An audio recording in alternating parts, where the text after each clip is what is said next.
Now, Nasdaq-listed Cognizant has pipped Infosys today to become India's second largest software exporter. This comes exactly a year after it raced past Wipro. Cognizant has retained its 20% guidance for the year, which is way higher than NASSCOM's estimate of 11 to 14%. Cognizant's revenues came in at $1.8 billion. That's a shade higher, or roughly $43 million more than what Infosys posted. And for more on the company's performance, let's take it straight then to R.Chandrasekaran, who's Group Chief Executive, Technology and Operations at the company. He's joining us live from Chennai. Mr. Chandrasekaran, thanks so much for speaking with us. From number 3 to number 2 in the IT pecking order in just about a year. Now that you've gone past Infosys, what's the next milestone for your company? No, these are not the milestones that we chase within the company, Tanya.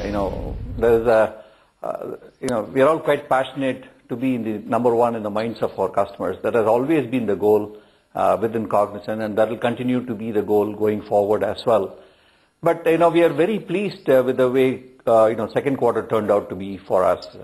Especially in the context of how the year began for Cognizant. As you know, when we reported the result in May, we started the year with the slower than anticipated demand. And so we saw a good turnaround in Q2. So Q2 was a solid quarter for us.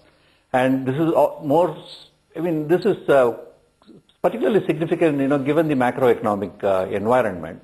As you would know, economies around the world are not doing very well. Particularly Europe, continues to be in a bad shape, and even developing economies are reporting slower GDP growth. So given that environment, we are quite pleased with the 5% sequential growth that we have reported for our business. And also, it's quite pleasing to see the growth is very well balanced. It's not a flash in the pan type of a performance in one particular part of the organization. It's a very well balanced growth across all the industry segments and across all the service lines that we take to our customers. Even financial services, which started on a slower note at the beginning of the year, really ramped up nicely in second quarter, reporting a 6.1% sequential growth. Healthcare, particularly life sciences, which had a negative growth in last quarter, turned to be a positive growth this year. So healthcare also is doing very well. Retail manufacturing, clocked a 7.1% sequential growth. So we're quite pleased with the overall growth, very well balanced growth across all the industry segments. And we feel that the demand situation is pretty healthy. Our customers are not only looking to Cognizant for efficiency and effectiveness in the way we deliver services, but they are also looking towards Cognizant to bring in a broad set of capabilities to really help them in their own business transformation.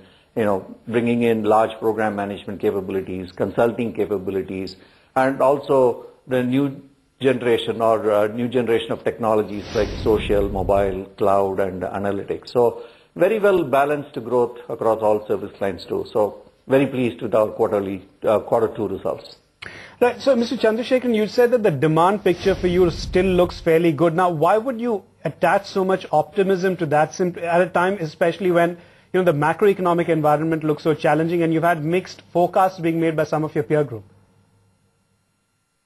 Yeah, as I said, the macroeconomic environment continues to be challenging, but customers are really looking to our Cognizant to bring in capabilities that is really going to help them in these challenging situations.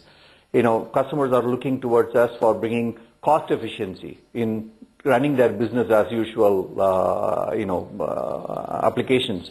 But they are also looking towards us to really help them as they go through structural changes in their own industry. And also bringing new technology capabilities so that, they can retain their own customers and consumers to generate more business. So as an organization, we have been investing a lot in creating new set of capabilities so that we remain relevant to our customers. And that's what we have seen, it's exactly playing out the way we wanted it to be, right? Not only our application, the Horizon 1 services, which is typically application outsourcing, that's providing the intermediate growth. But we are able to get a lot of growth opportunities in infrastructure management, consulting, and business process outsourcing. Right. So would it be fair to say then that the second half is probably where the growth's going to look a lot better? Because, you know, to meet the 20% guidance number that you have put out, which is far more than what even NASSCOM has estimated, you're going to have to grow faster for the next 2 quarters as well. Yeah, absolutely. You know, we have guided to about at least a 4.4% sequential growth for Q3. And, you know, and we have also reaffirmed our full year guidance of 20%. And the confidence stems from the fact that, you know, we have one significant number of transformational deals. You know, we reported about our ING US deal, which is worth about $330 million for a few years, plus the transformation deals that from Philips. These are large deals which will start ramping up in the second half of this year. That's what gives us the confidence for, you know, retaining the full year guidance of at least 20%. And Mr. Chandrasekaran, tell us a little about the outlook on the pricing front, because we've heard your peers talk in the past about the pressures on pricing that they are facing. Our pricing environment has been very stable quarter to quarter, and in fact, it has gone up a little bit year over year. So we feel pretty good about the pricing environment, and you know, we don't see pricing pressure for the right value of what you deliver to your customers. All right, Mr. Chandrasekaran, we leave it at that. Cognizant, Mr. Chandrasekaran there speaking to us from Chennai about, of course, the company's performance. The company, remember, now really zooming past Infosys as well when it comes to the pecking order in the IT pack. The other big story then, the rocky relationship between